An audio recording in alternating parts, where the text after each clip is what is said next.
Welcome to the lighter side of the dark side. It's your weekly freak show here on Renegade Radio and all podcast catchers, even Spotify, and also YouTube. And it's Dark Mark, the goth comedian, and I'm here with my co-host, everybody's favorite horror writer, Nicole Six.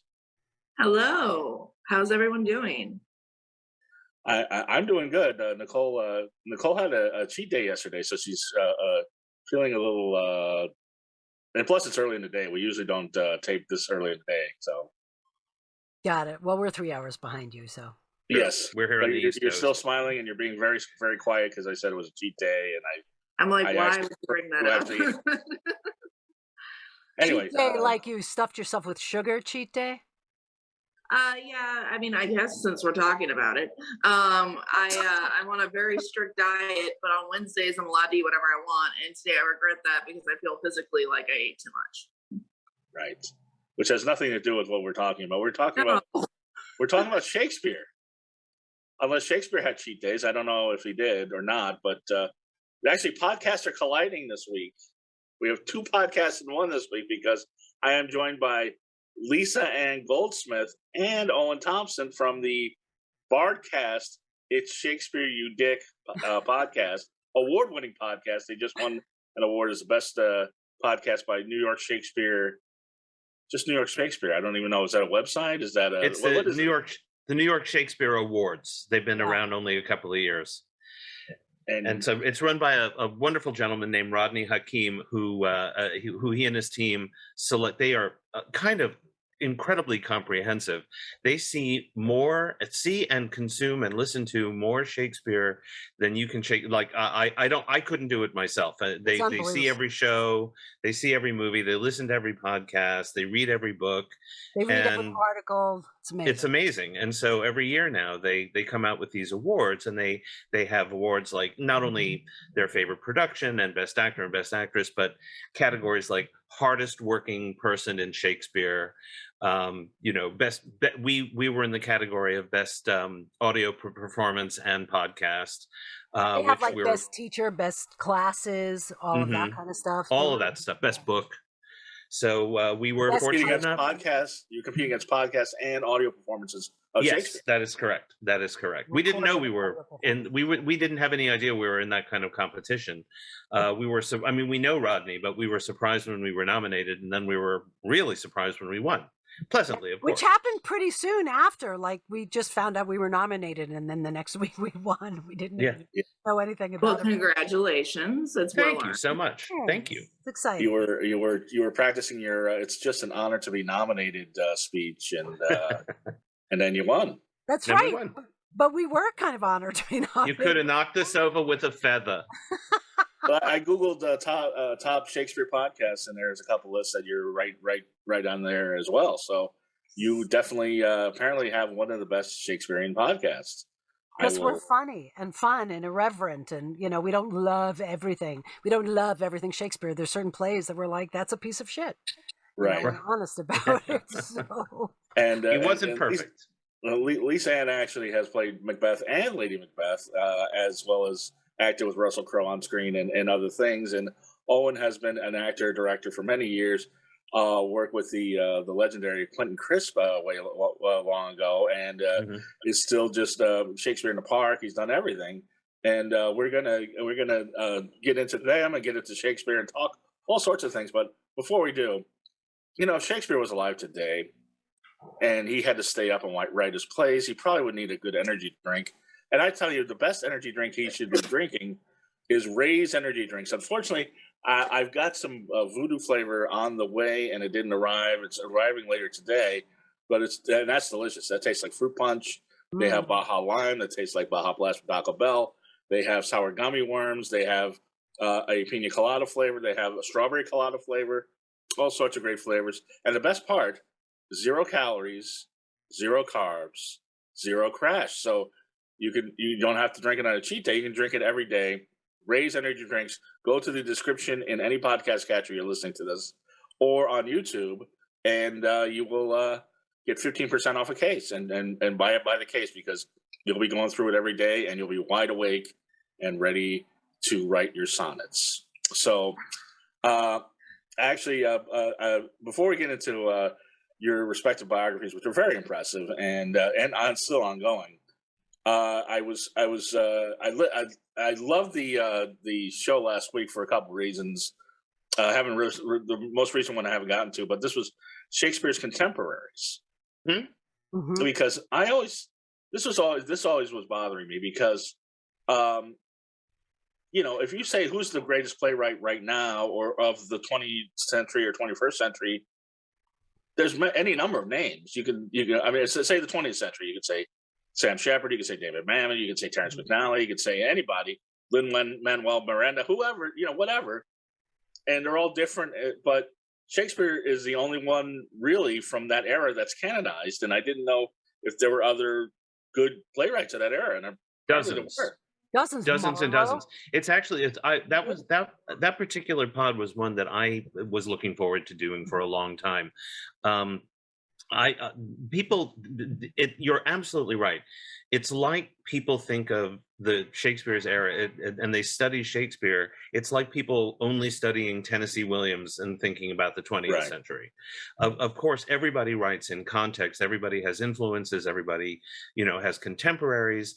And Shakespeare was no different. I mean, the main difference is really that Shakespeare and his contemporaries were, in a way, inventing what we think of as theater now. I mean, before that, in England at any rate, it was mostly mystery plays and that sort of thing that were done by local Bible stories that were performed by local tradesmen in different towns for on holidays and at festivals and things like that. But as London grew and as the government became centralized, a lot of people gravitated towards London and people started writing plays and entrepreneurs started opening theaters. So it's really just before Shakespeare starts writing in the 1590s that theater as a profession and acting and writing as professions start to take off. And they were very disreputable, sometimes very profitable, but not very reputable. And people thought of actors the same way they thought of prostitutes, really. Wow. But Shakespeare had, Harvey Weinstein still does. Inappropriate. So yeah, Shakespeare had dozens of contemporaries. Yeah. Some beautiful plays. Some are well known, but most aren't. Shakespeare has kind of eclipsed them all. Right, yeah. And I guess this is near to your heart because you Owen, because you put on Revenger's Tragedy, which you referenced many a time on the show. I'm a little obsessed with that play. I've produced it. I actually wrote a master's thesis on that play as well, many years later. So yeah, I'm a little obsessed. And that's an interesting play in that most people today attribute it to an author named Thomas Middleton, who's one of the playwrights that we talk about on the Shakespeare Contemporaries podcast, who is an incredibly prolific and talented playwright of Shakespeare's day. Previously, that play was attributed to a different author. I personally think the safest attribution is to Anonymous, the ever popular Anonymous, because it's hard to pin down with any real certainty who wrote it. But if you like, with a name like Dark Mark, you might like this play because it sounds like it was right up my alley. Well, let's put it this way. Yeah, it's very goth. The first half so the premise of this play, and stop me if I'm boring you, but the premise of this play is there's a guy named Vindice, which basically means a revenger, and he's carrying around the skull of his dead girlfriend.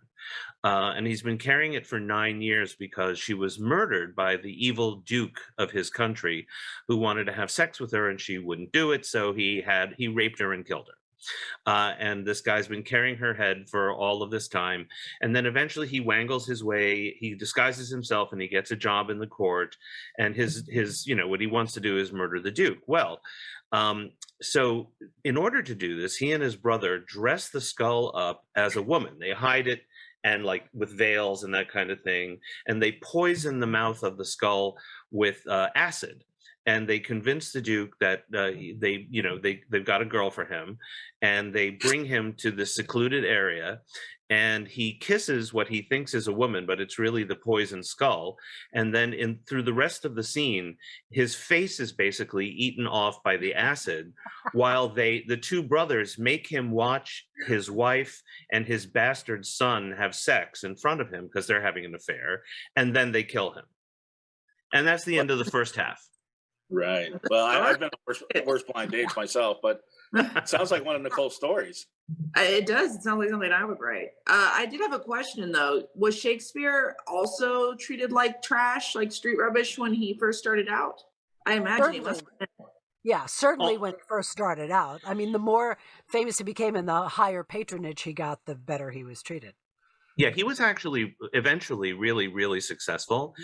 He died very, very wealthy, largely because he was not only a famous actor and then later a famous playwright, but he also had an actual share of the company that he was part of that later became the King's Men. So the king was actually their patron. But we just found something out on our most recent pod doing research for it. It seems that when he was a young man, Shakespeare may have been hired muscle for local bad guys. He was a goon. Shakespeare was a goon. Shakespeare was a thug? Possibly. It's been unearthed. There's a restraining order, very obscure restraining order that was taken out against William Shakespeare and a few other people because of a death threat. And the people who are involved were rival theater owners and some corrupt guys. And it looks like Shakespeare may have been a hired goon as a young man. Wow. I know, right? Like, you never think of that. You would never think of that. Yeah, Shakespeare in Love should have had James Gandolfini play him instead of I was going to say, more bucks than we think. And he was very litigious. Like, he was involved in a lot of lawsuits. Yeah, wow. one of the ways that we know as much as we know about Shakespeare, because famously there are missing records, but he shows up in different legal proceedings. For instance, he went because he was a wealthy landowner at a certain point. He bought up a lot of land in Stratford, and apparently, this is again not so nice. He apparently hoarded grain and sold it at illegally inflated prices to people who were hungry. During famines. It's awful, but it seems to be true. Wow, he really does sound like a mafia thug. Yeah, he was kind of a dick, if you will. Well, at least it's not buying that, but it's a dick that has a way with flowery language. So for sure. Yeah, so it's. And I mean, one thing really has nothing to do with the other. He was one thing as a businessman, another thing as an artist. So. Right. Well, go ahead, Nicole. I just said valid point. Right. Yeah. What was Nicole? What is your experience with Shakespeare? Did you like it as a kid? Did you follow? I liked him as a kid, not like an 8-year-old, obviously, but like it as a teenager when I was old enough to understand Shakespeare. I like The Tempest. I like A Midsummer Night's Dream. Much Ado About Nothing. Much Ado is Shakespeare, right? I just realized now. Yeah. Yeah, I just Nicole obviously knows more than I do. But go ahead. Oh no, I was just gonna say I like the comedies. I think his comedies are a lot of fun. I always like the comedies more than the tragedies. The problem is that when they teach it in schools, in high schools, they don't teach it properly. Like, our very first episode was called Filthy Shakespeare. And it was, my partner said to me afterwards, he goes, when we were doing Romeo and Juliet in high school, I always thought to myself, is that a dick joke? But I thought, no, it's Shakespeare. It can't be a dick joke. Well, it is. It is. And they don't tell you that. And I think a lot more kids would be way more interested if they knew that there's like sex and filth jokes all through Shakespeare. Oh yeah, what I always tell my students is if you're reading Shakespeare and you think it's a dirty joke, it is. Yeah. Yeah. Sometimes they're disguised by, because some of the language is a little hard to penetrate, as it were. But he was very bawdy. Mm-hmm. Yes. I also really like William Dice Shakespeare. And if Taming of the Shrew was one of those ones that was definitely twisted and fun. Yep. You have pre-spousal abuse in that show. Yeah. Certainly. Yeah. And I mean, think about it, how Owen and I have talked about this actually sort of endlessly. Like, how would you, I'm not sure how I would play Kate, right? Because at the end, according to the text, she basically, gives everything up and becomes, his servant to do what he wants with, right? And, after he sort of abused her the whole play, I would have trouble as an actress reconciling all of that. Well, it's worse than she becomes his servant. She becomes his property. Yes. And the problem is baked into that era because legally speaking, that's what she was. Mm-hmm. I mean, once you're a married woman in Elizabethan England, you are the property of your husband. That's one of the reasons why Queen Elizabeth never got married, because it would have made for an incredibly difficult legal situation. And her sister Mary, who had been queen before her, got married to the King of Spain, and so became his property, and that was politically disastrous. Correct. Although it predated the Euro, so it was okay. But to prep for the show, we actually Nicole and I went to see the Tragedy of Macbeth. Oh, the Denzel Washington movie? Yeah, so that's why last week's episode was interesting, because I was curious your take on it, and we were 2 thumbs up and you were 2 thumbs down. Well, it was beautifully shot. I liked some performances very much. I loved the woman that played the witch. I loved the guy that played Ross, but I was very and I love Denzel Washington and I love Frances McDormand, and I was very disappointed. I don't think that and I mean, obviously I know that show backwards and forwards because I played Lady Mac and Macbeth and I've directed it, right? So I know it backwards and forwards, and I just think that there was so much that was just flat. And I didn't see the journey. Like, I didn't see how each of those people got to the crazy at the end. Like, it just sort of like went along and then it was crazy, right? So for me, I didn't see. I didn't even see the crazy. I mean, and I wanted to like that movie so much, and I'm a huge fan of both Coen brothers. Yeah. And I'm a huge fan of Denzel Washington and a huge fan of Frances McDormand. And, the buzz was excellent. Obviously, we're outliers. People are loving that movie. And so I was all kinds of ready. And again, to Lisa Ann's point, it is beautifully shot. I mean, there's no doubt that it is. And I don't mind this. This is not a criticism. Obviously, the way Coen shot that movie, it's very influenced by what Akira Kurosawa did with Throne of Blood, which, by the way, still gets my vote for greatest treatment of that play ever. And also by what Wells did with his Macbeth, and also even Othello too. Yeah, and his Othello. That's so right. It's kind of an homage to that kind of filmmaking, not only the black and white, but the 4:3 aspect ratio. Which I hated. But that's the style that he wanted to shoot in. Right. I don't mind that. I thought it was beautifully composed and beautifully shot. I just thought the acting was boring.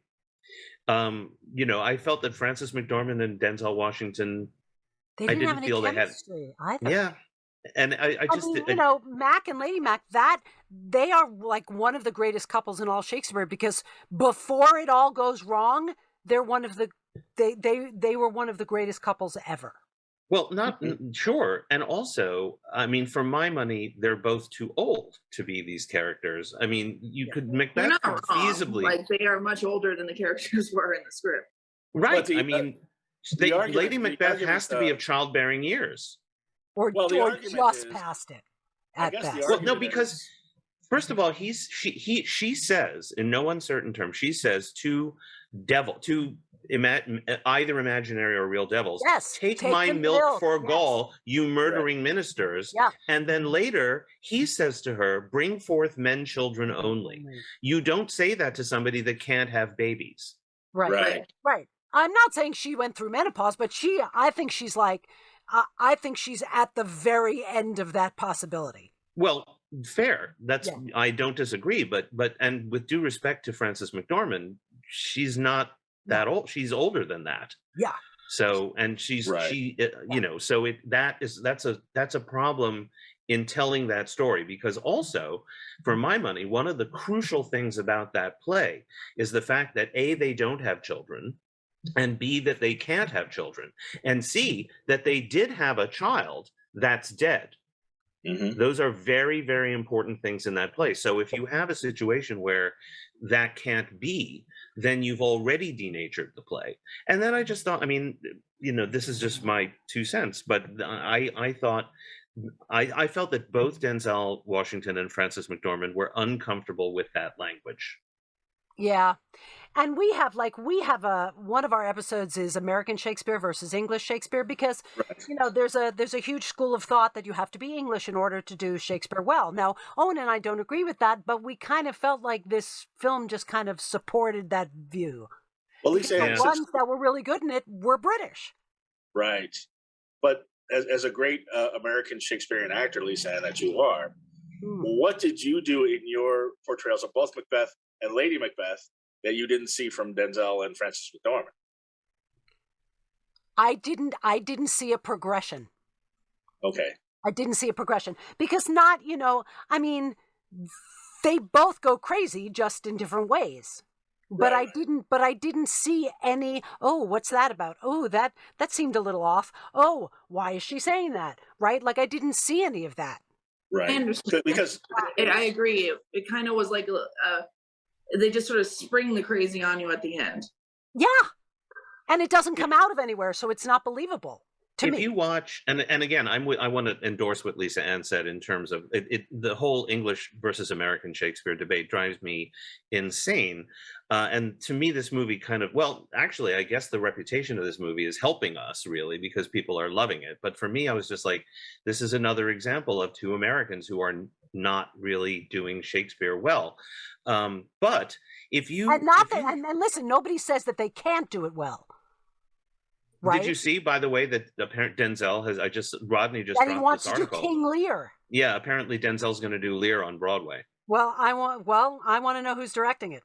Like I said, it's not that he can't do it well. I believe that. I truly believe that. I just think maybe Thompson, they didn't have the right text. Well, I'm available if anyone's listening. Yeah, right. But I'll give you my 2 cents. I actually watched the Macbeth with Michael Fassbender for comparison, and I'm guessing you didn't like that either. And I have to say, I thought Denzel was better than Michael Fassbender, but I thought Marion Cotillard was better than Frances McDormand. He was certainly more. She's certainly more in the box casting. Okay, so I guess the one we would send you to, Owen, would be. I would send anyone to the Nicole Williamson, yeah, Jane LaPierre version, which was made for television in 1980 or 81, somewhere around there. Stewart in it. No, it does not. No, that's the Hamlet that has Patrick Stewart. It's right. Nicole Williamson and Jane LaPierre and mostly people that you haven't heard of, but and that's fantastic. There's also one that Ian McKellen and Judi Dench did right around the same time. Right. That has some well-known people in it. That's on YouTube. Directed by Trevor Nunn. Yeah. And both of those, you can see the Nicole Williamson one on Amazon Prime if you rent it for like $3. I think the Ian McKellen, Judi Dench one is available for free on YouTube. But if you thought the one you watched was exciting, you should watch one of these two. Yeah, right. Then you'll see those characters the way they really are supposed to be. Yeah. But I think the witch was awesome. We can all agree on that. And awesome. Oh my God, she was amazing. That was fantastic. Catherine Hunter. I wanted to watch the witch the whole time. Yes. Yeah, the witch and the imagery were what I liked the most. I did like some of Denzel's monologues. Like I thought it was interesting to see. Like it was interesting to see Denzel playing that way. So I enjoyed some of those as well. Well, he's a great actor and he's a great presence. So, you know, I mean that he's always going to be interesting to watch. I wanted to love it. It comes down to this for me. I think they're both better than what we saw. Agreed. Clearly, and they've been better, obviously, in other movies. But I was binging on Shakespeare last night. I watched Denzel again in Much Ado About Nothing, which I thought he was better than in that than he was in Macbeth.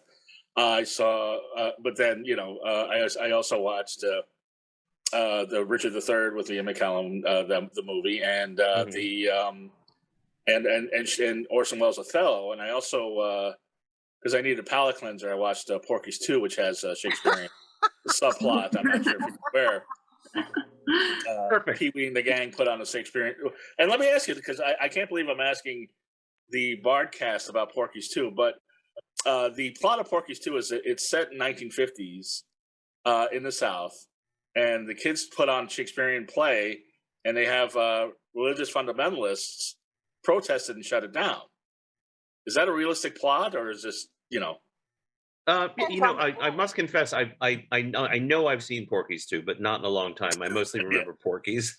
But yeah, I mean, sure. I mean, I think it's happening today. Look, they just banned Mouse. In Tennessee. So Shakespeare plays are always being banned because they're filled with sex and violence. Yeah. Right. Romeo and Juliet have sex before marriage. Right. No, they don't. I know. But that's what they think. They have sex right after marriage. Right. But they're teenagers having sex. They're teenagers. And it's a play that's filled with sex and violence. So you could imply that they have sex without it being stated, possibly. Yeah, maybe. I don't know how you would do that play. It's set in bed after they've had sex, so right, and the plot kind of turns on it, so it would be really hard to cut that. Yeah, but there are definitely plays in which adulterous or premarital sex is featured. That's premarital sex is a huge plot point in Measure for Measure, say. Yeah. Well, and almost all of the plays I like also involve a certain amount of witchcraft and borderline paganism. Exactly. Right.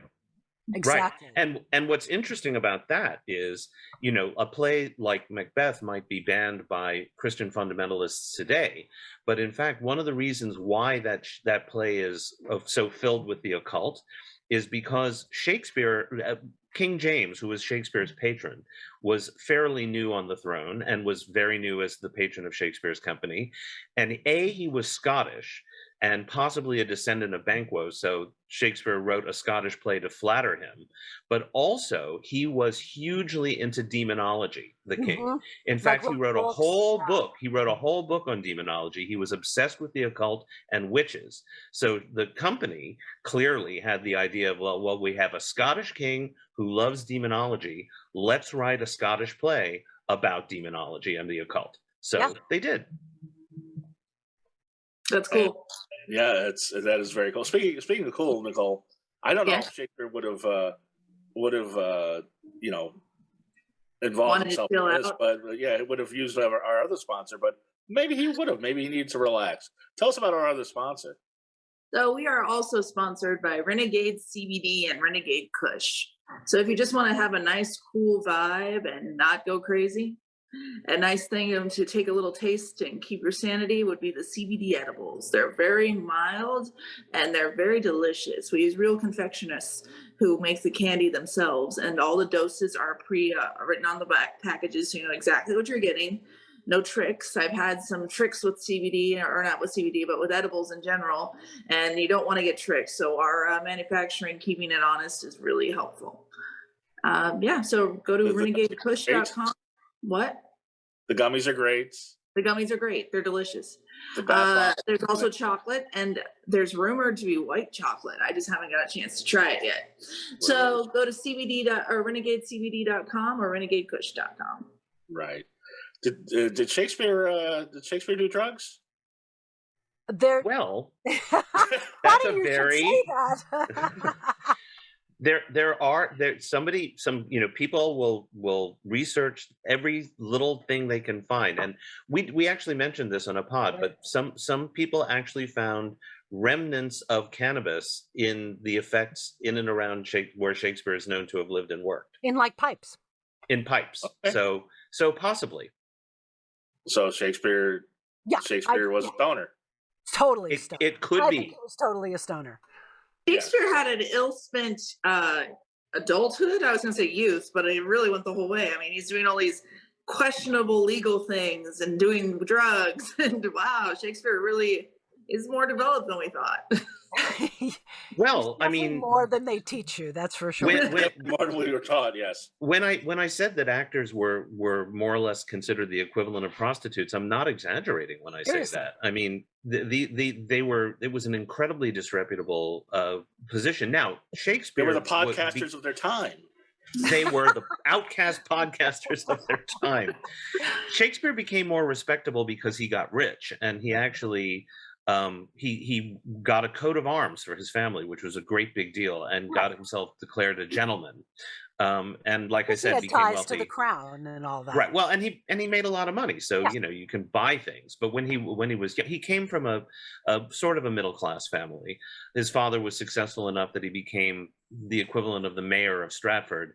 Although then later he apparently had some serious business problems and had a very bad downturn. Fell from grace. And Shakespeare never attended university, which is one of the reasons why there's a whole cottage industry of fools who think that Shakespeare didn't write his plays. Boo, hiss. You knew that question was coming. So he wrote all of his plays? Well, some of his plays he wrote with other people. Yeah, the best scholarship has increasingly shows that Shakespeare collaborated on a number of his plays, mostly his early plays. And it should be said that, like, speaking of his contemporaries, by far the most popular, or at least the most numerous. Most plays were written in collaboration, sometimes by as many as 3 or 4 people, but often by 2. Common. So when Shakespeare was starting out, his earliest plays are almost certainly written with other writers, and along the way he collaborated a bit. And at the very end of his career, when he was looking to retire, he wrote his last 3 plays with a playwright called John Fletcher, who, when Shakespeare retired, took over as the most important house playwright of the King's Men. Who we talked about on Shakespeare's Contemporary. Right. But there's all kinds of ways now. Like there's a semi-science called stylometrics, which involves computers and all kinds of stuff that will look at the way that the handwriting and the typesetting and the word use and the way words are used and in what order to determine who could have written what. Mm-hmm. And so now we know things like Shakespeare wrote the second half of Pericles and not the first half. And that's been pretty much conclusively demonstrated. So it's getting more and more science-y. But now, since you're both actors, you're both directors, and when did, and I know Owen was talking about on the podcast how he saw Olivier's Hamlet, and that's when really Shakespeare clicked in. Lisa, when did Shakespeare click in for you? So I grew up in New York City and I went from 7th grade to 9th grade because on my 3rd day of 7th grade, after we'd taken this test, somebody used the back of my head for like basketball practice and knocked me out and gave me a concussion. And I scored so high in this test, they were like, you can skip a grade. I was like, awesome. So I skipped a grade. And when I got into high school, I was younger than everybody else, but I had an English teacher who made us read Shakespeare out loud.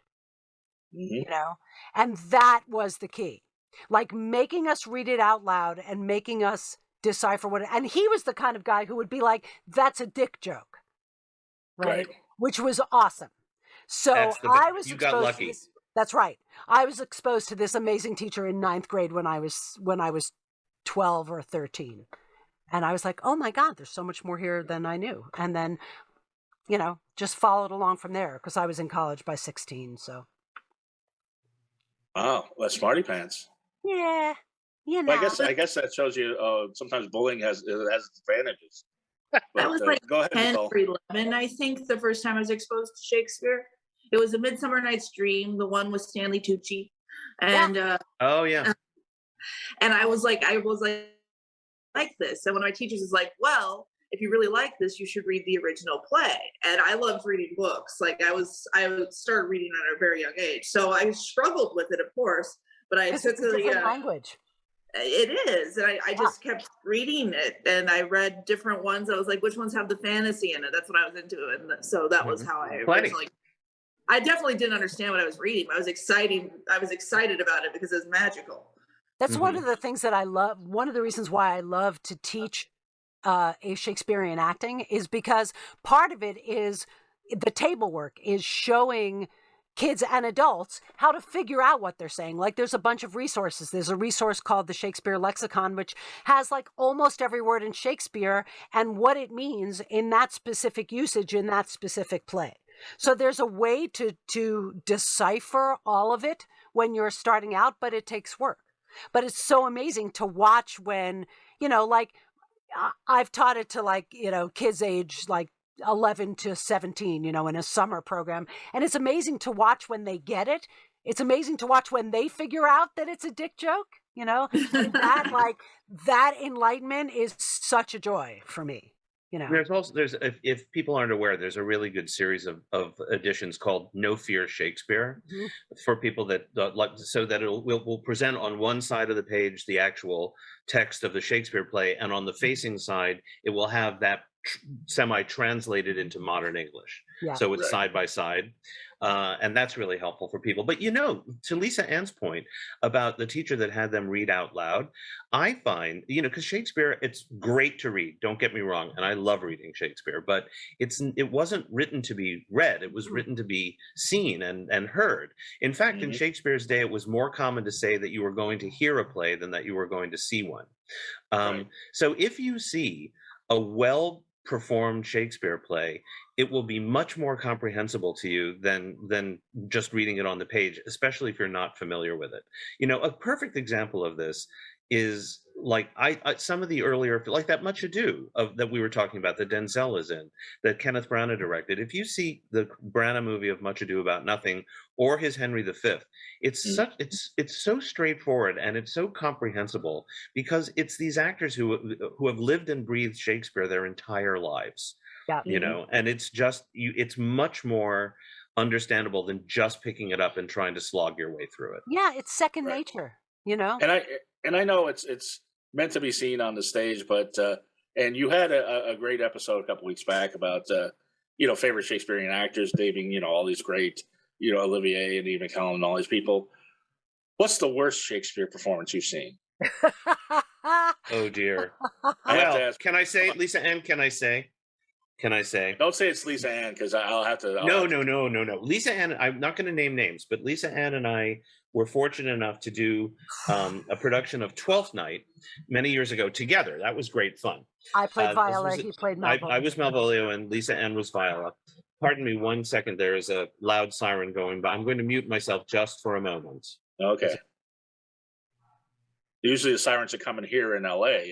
We had one a couple weeks ago that blared through the show, so I understand. This is what happens when you live in a bustling metropolis, right? Yeah. So Owen and I were. I'll continue this until he has a chance to get back on. But we were in this play together, and the artistic director of the company was also playing one of the lead roles. Are you back, O? Yeah, I'm back. Sorry, there was an ambulance that was stuck outside my window.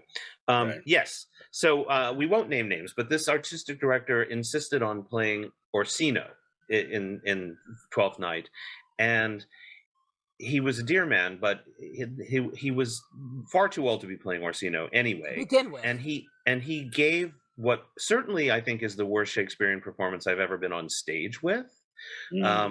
And if I'd seen, because it's weird to say because I didn't see it from the audience point of view, but that might be the worst Shakespeare performance I ever saw. That was also, that production in general, that was a mixed bag all the way around. Yeah, it was, but there were some. It had its moments. It had us. How do you play off that if somebody's just that bad? Well, I felt so bad for you, Lisa Ann, because I was Malvolio, so I didn't have shit to do with him. I had to pretend. But you had to be in love with him and play all those scenes with him. How did you do it? Sheer will. Pardon the pun. But I will tell you, and I hate to name names, but this was a professional production, and it was Shakespeare in the Park, the Public Theater in New York at the Delacorte, and it was a production of Twelfth Night, and it was after we had done it, and I went to see it, and there were some wonderful performances in it. David Harbour, Zach Braff, Christopher Lloyd, like some wonderful people, but Julia Stiles played Viola, and she was so outclassed, but the thing was, you could see right from the beginning that she knew how outclassed she was by everybody around her, and it was absolutely painful to watch. Yeah. Right. She's an unfortunate Ophelia in the Ethan Hawke Hamlet as well, I hate to say. Yeah, I never saw the Ethan Hawke Hamlet. Bill Murray doing Shakespeare seems interesting, but maybe not. There's many better Hamlets. Yeah, I would imagine. I'll be honest. The Keanu Reeves in Much Ado About Nothing lives up to the awful hype. That was pretty bad. Yeah, and another one out of his element, just bad casting. You know, he did a production of Hamlet in Canada, playing Hamlet. Oh, yikes. So think about that, Rosencrantz. I can't imagine that. Yeah, I would stick to John Wick.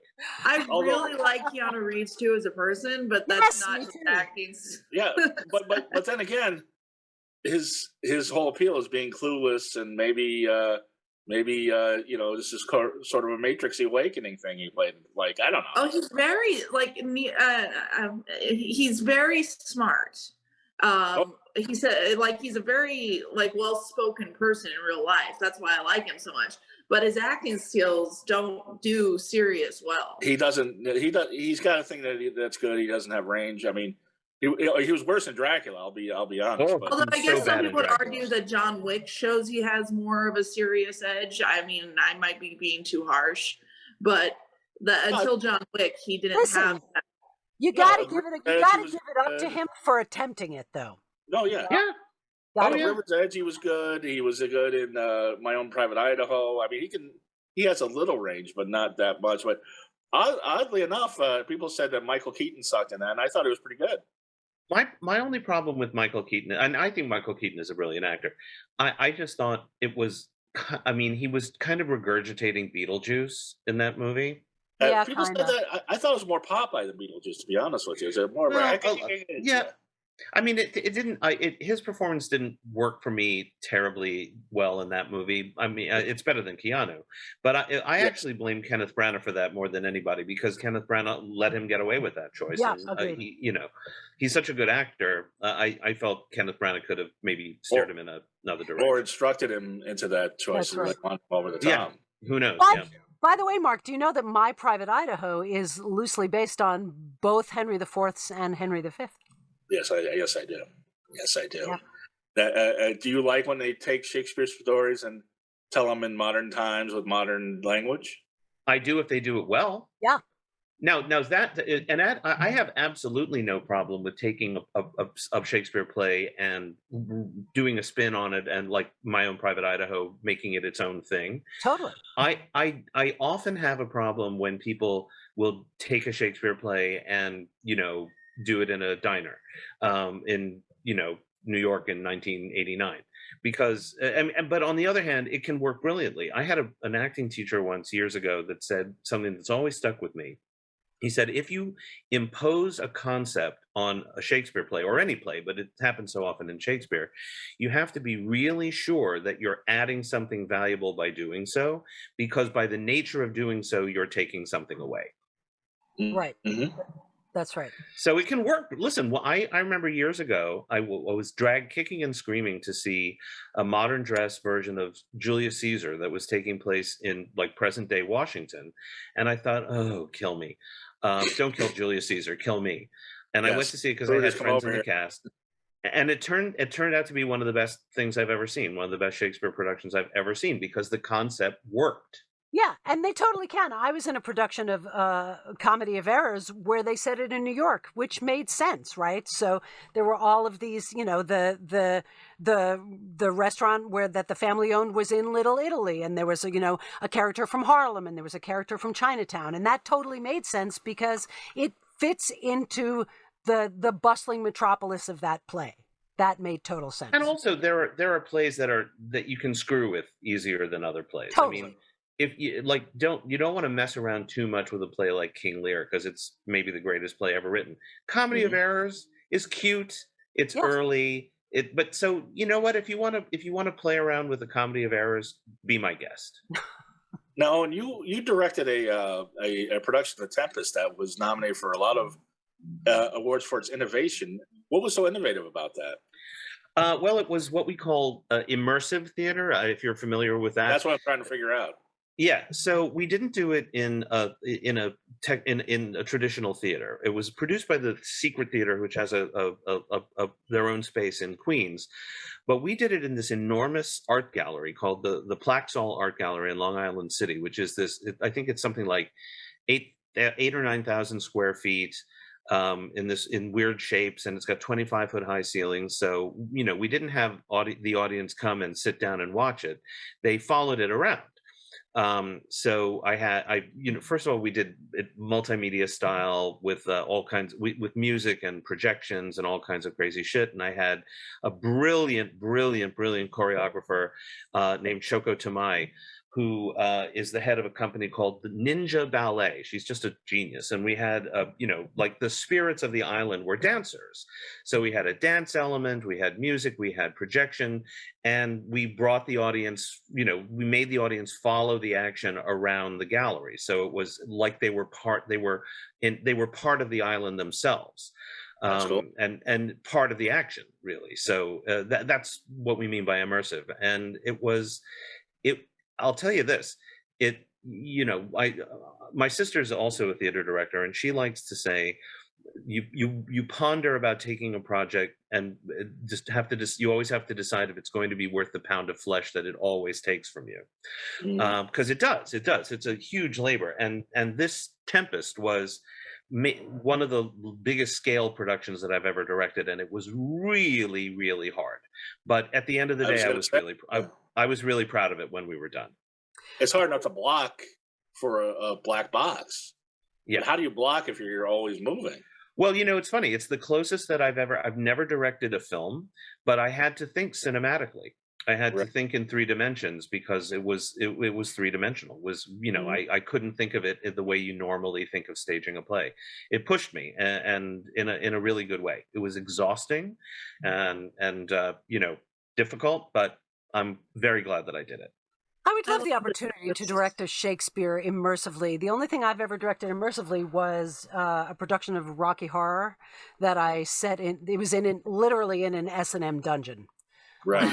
Well, that's right up our alley. Oh my God, it was amazing. Like Rocky felt like discovered on the bondage wheel and stuff. It was really cool. Perfect. And and also, and that's what I love about you guys is you can just put Shakespeare at the top of the hat. You're just a really great mix of the sacred and the profane. But Lisa Ann, you you also I assume you acted in a production that really stands out on your resume, Chicks with Dicks, is about bikers. Yeah, so Chicks with Dicks, or as it in parentheses, bad girls on bikes doing bad things. Bad girls on bikes, yes. I play this character, Vespa D'Amore, who is the runner-up prom queen, I guess, first runner-up. And then she lives near 3 Mile Island in Pennsylvania, which is, nuclear, as she says in the play. And the first time she has sex, because she's lived in near 3 Mile Island, her hormones undergo this craziness and a penis grows out of her forehead. And then she becomes the leader of Satan's Cherries, which is one of the female biker gangs. Wow. Yeah, she wakes up in the land beyond gender. It's pretty crazy. Yeah, it's a different Chicks with Dicks than I'm used to. My goodness. That's pretty nuts. That's wild. Did the dick ever fall off? Because No. I'm assuming you had to glue it to your head. Yeah, no, it never did, and it was big too. Wow. Well, good. If you're going to grow a dick out of your forehead. Yeah, how come I've never seen these pictures? Get out. I've never seen those pictures. Really? All right. Really? Well, when did you guys meet? I'm still trying to figure it out. I'm guessing it was a production. Before there were toilets. No. We actually met, and this is like from our checkered past, but Lisa Ann and I worked at the Jekyll and Hyde Club here in New York City. I don't know if you've heard of that, but it was an interactive restaurant. Please enlighten me. Oh my God. This is many, many years ago. It was a theme restaurant, which was like, sort of like the Adventurers Club at Disney, right? So it's like you have all these animatronic puppets, and it's like a spooky library and a spooky laboratory and all this stuff. And actors were hired to populate the club, basically, and run around being different characters, mad scientists, adventurers, that kind of thing, and also go into the control booth and operate the puppets. So I was hired sometime in the 90s to do this job for my sins. And I was fortunate enough that the very first day, the person that I was assigned to trail was none other than Miss Lisa Ann Goldsmith. And we soon discovered that it was very bizarre that we hadn't met until that time, because we had spent many, many years missing each other, like just barely. By a day. We knew all the same people. We'd worked in a lot of the same places. We just never had run into each other. So we've known each other and been friends for about 30 years, but we should have been friends much longer than that. Right. It's true. And post-pandemic, I'm catching up with people that I should have met a long time ago, but and we're always in circles. And you're like, well, I don't know how I never met you, but here you are. Yep. But it's amazing. Here's a picture of. I'll put it. You got to unblur. I got to unblur. So hold on one second. I'll put it in the chat. If you could, I'm excited. I've never seen. If you could send me a shout out, if you can email that to me, that'd be great. I totally will. I'll put that on the YouTube on this, and we'll figure it out. We'll see if YouTube can notices it, but you never can tell. But Lisa, you've been in movies too. As a talented and experienced Shakespearean actress, director, teacher, everything that you do, you're in a movie with Russell Crowe for like 30 seconds. How frustrating is that? So this is a great story. I'm going to tell you this story. So, okay. So I play a prison guard that's supposed to break up a fight between Russell Crowe and Elizabeth Banks. So I get on set. Russell's not there. I meet Elizabeth. I meet Paul Haggis, who's, the Academy Award-winning director. Everything's cool. We're waiting 20 minutes, 30 minutes. After an hour and 5 minutes after everybody's already on set, Russell comes on. Doesn't talk to anybody, sits down at the table. Paul says, do you want to run lines? He's like, yeah, we run the lines. He's never looked at me. He's never said hello, nothing like that. So we go to the first take, and Paul has said to me, I want you to get in Russell's face. I'm like, okay, whatever you say. So the first take comes, and I get in Russell's face, and he kind of looks a little surprised and backs up, but then does his line and goes on. We do that take a few more times. They go to change camera angles, and I'm standing there talking to my friend who's one of the props guys, and I hear Lisa Ann. I'm looking around. I don't know who that is. I'm talking to my friend. I hear Lisa Ann. I look over. It's Russell. He's sitting at the table, and I'm like, yeah. He's like, come here. I walk over to the table. I'm like, yeah? And he says, no, come here. So I lean on the table. I'm like, yeah? And he says, you can't stand on your mark, the X where you're supposed to stand for camera. And I'm like, that's my mark, thinking Academy Award-winning director Paul Haggis told me to stand there. Fuck you, right? So he goes, well, look behind you. I'm like, yeah. He's like, you see that camera? I'm like, yeah. He's like, well, when you're standing on your mark, I can't be seen by that camera, and that's not good. And I said, that's not good for you. And he just looked at me, and then he burst out laughing. And from that moment on, I was his favorite person on set. Because I stood up to him. He bought me beers at the wrap party, because I was just like, bitch, you're just luckier than me. It doesn't mean you're any more talented, That's always the way. Everybody, once you stand up to one of these, quote unquote bullies, then you're fine. Yeah. Yeah. Hit the shark on the nose. Exactly. I was like, really, dude? Come on. So I can't believe. First off, I don't think he's like that now, but boy, that's pretty divish. It makes me think of his mean tweet, which I believe was, Russell Crowe is delightfully paradoxical in that he is a huge dick with a tiny penis. Well, you guys would know better than I would. Maybe Lisa Ann's got a bigger dick on her forehead, but and when I was you've been producing, directing. Now you've been producing plays for a long time. You really got a name for producing a play with the humorist Quentin Crisp. If people are not You must have a Quentin Crisp story. Speaking of diva. If anybody remembers Quentin Crisp, he was if people have seen The Naked Civil Servant, that was the book that made him famous, and was later a movie with John Hurt playing him. And he was one of these people who was basically famous for being famous. He was a pioneer, like as a gay man. Right. He was out in England before anybody was out, and he suffered for it, and he moved to America as an older gentleman, and he lived a block away from my family when I was young, and my mother's English, so she found out that he was in the neighborhood, and he was in the phone book. He like listed himself in the phone book deliberately, so people would be in touch with him. So my mom just called him, and they became friends. And I was a young man. I was about 20, and I had started this theater company called the Facemakers, and we had decided to do The Importance of Being Earnest. And I was sitting around with my family, actually, who are all in show business, and we were talking about casting the show. And we didn't really have anybody to play Lady Bracknell. If people know that show, it's a fabulous old, like the battle axe to end all battle axes. And somebody, wasn't me, somebody said, well, what about asking Mr. Crisp to do it? And this was before. There's now a tradition of men playing this part, and frankly, Mr. Crisp playing that part is one of the things that started that tradition, because it became a notorious production. But it hadn't happened yet. Somebody said that, and I said, oh my God, that's fucking brilliant, but he'll never say yes. So we invited him to dinner and got him drunk.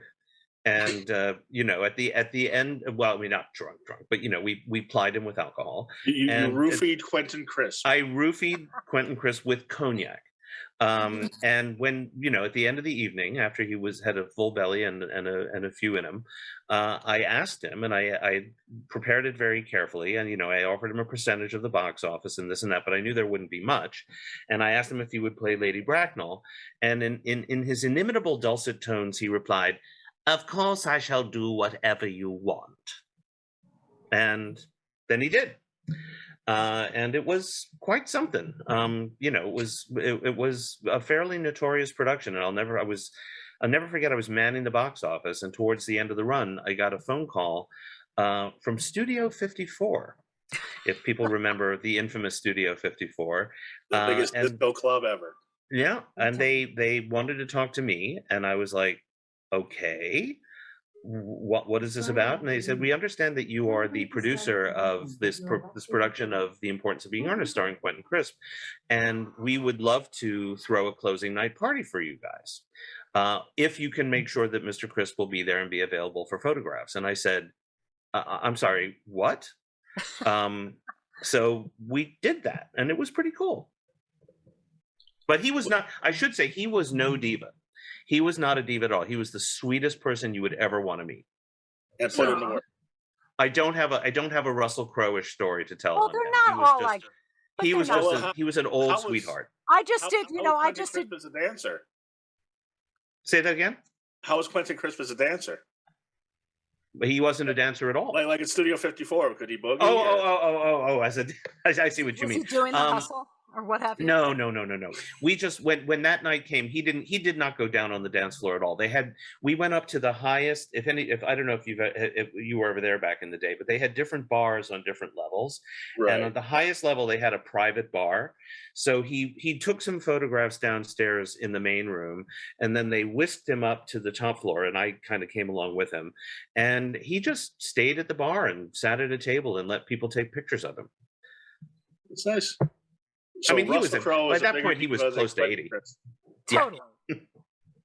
Totally. But, he did buy me beers at the wrap party, so I guess. That's the common denominator. It seems to be liquor. Oh, you were going to say something? I didn't mean to interrupt. No, I'm actually looking at the picture of Lisa Ann with the dick on her forehead. Oh, yeah, I put it in the chat. Yeah, that is something. That is a big dick. It is a big dick. But wow. I know. You have hidden talents. Yes. You've been holding out on me all these years. Right. Can't give you all the info right away. When you ask somebody to send your face, there's a double meaning. But anyway, speaking of inappropriateness and dicks, tell Nicole the story about how the podcast, the Bardcast, got its name, because it has to do with the Renaissance Fair, which is something my ex-girlfriend used to be a Renaissance Fair regular, so I have mixed feelings. But go ahead. Well, then Mark, I bet you will know what I mean when I say that bikers love Ren fairs. Mm-hmm. They do. And Lisa Ann has a good theory as to why this is. I do? Yeah. What is that? You've always said tits and turkey legs. Oh yeah, that's right. Tits, of course, tits and turkey legs.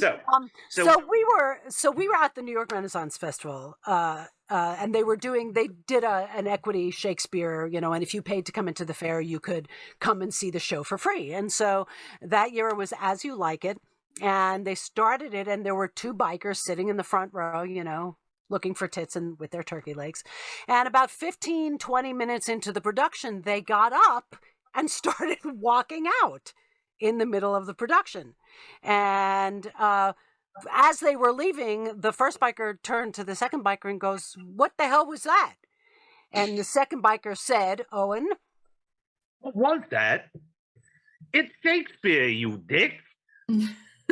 And everyone in the audience and everyone on stage heard this and burst into laughter.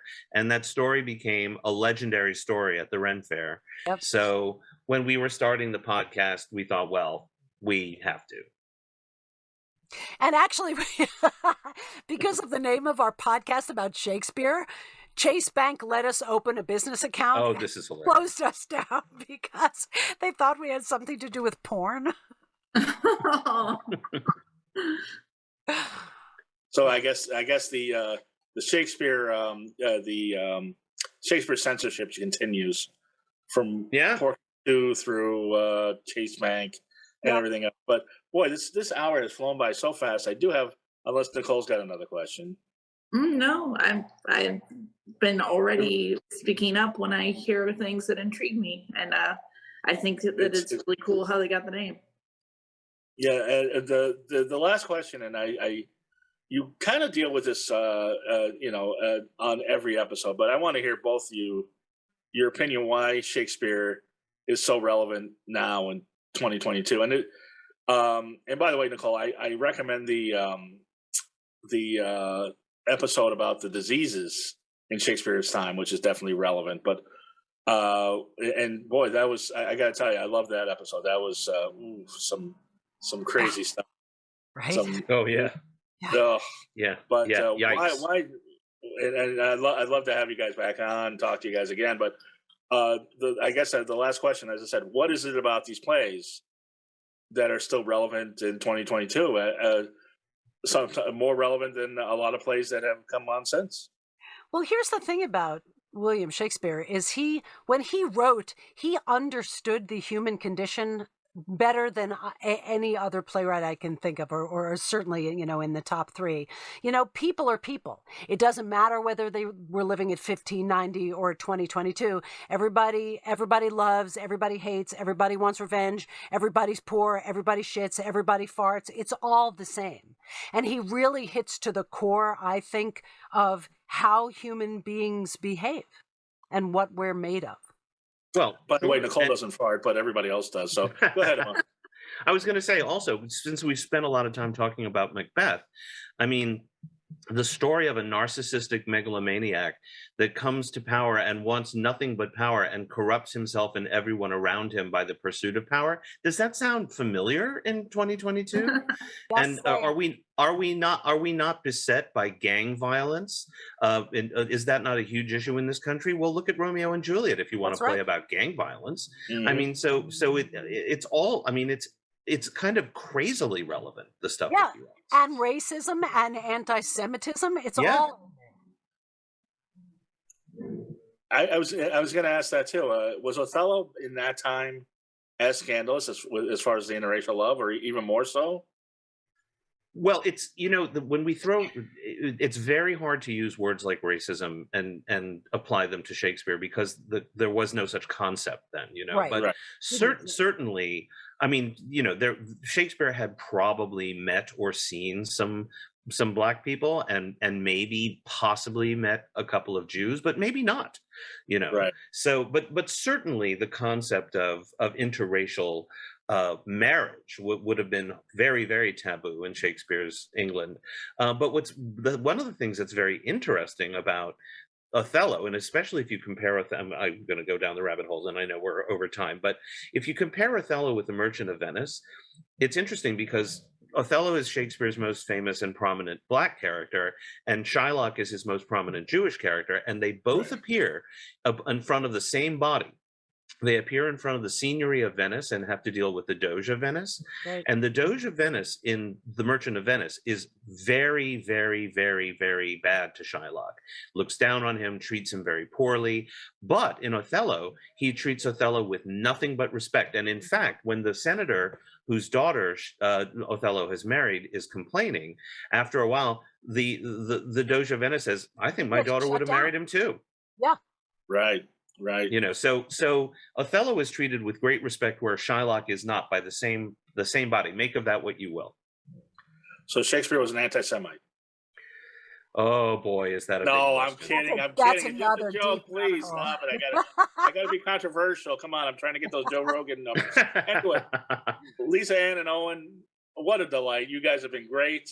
Tell everybody your website, your contact information, how people can get a hold of you, and how they can listen to this award-winning great podcast. You can visit our website at www.thebardcastyoudick.com. Or you can send us an email if you have anything to say about what we said. We love it. We welcome it. We encourage it at thebardcastyoudick@gmail.com. And you can get our podcast either on our website or pretty much anywhere you get your podcast. We're on all the carriers. Yeah, we're still on Spotify too. Sorry. Right. Yeah.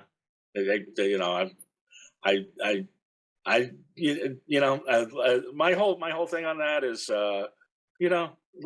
he's got his show. You don't have to listen to it. Right. Listen to our show. I agree. Listen to your show. I agree. Free speech. Right. Free speech.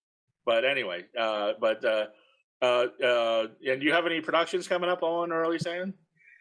I actually recently became the artistic director of the Schoolhouse Theater, which is a theater here in New York State in Westchester, and we're in pre-production for a new play called Grant and Twain, which tells the story of the friendship of Ulysses Grant and Mark Twain. And later this fall, I'm going to be directing the Westchester premiere of Red by John Logan, which was a Tony Award-winning show a few years ago on Broadway. Wonderful. That's a story of Mark Rothko, the painter. I have nothing at the moment, but I was really busy during the pandemic. You sure were. I got to during the last summer, I got to play the Wicked Witch of the West and Miss Gulch in a production of The Wizard of Oz at Heinz Field, which was really fun. Wow. Yeah, that was really fun. At a baseball stadium, a football stadium? Wow. Yeah, it was crazy. How did that was awesome. I got to see it, thank God, because there's a recording of it, and I got to tell you, that was the part you were born to play. Oh, pshaw. Well, wherefore art thou so awesome? Owen and Lisa Ann, this has been a delight. Nicole, how do people get a hold of you? I'm at Nicole6Books on Instagram and Nicole H6 on Facebook. This has been a joy, you guys. Such fun, you guys. And I'm Goth Comedian on all social media. We had such a fun time. Let's do it again sometime down the road. And everybody have a wonderfully creepy week. Bye. Bye.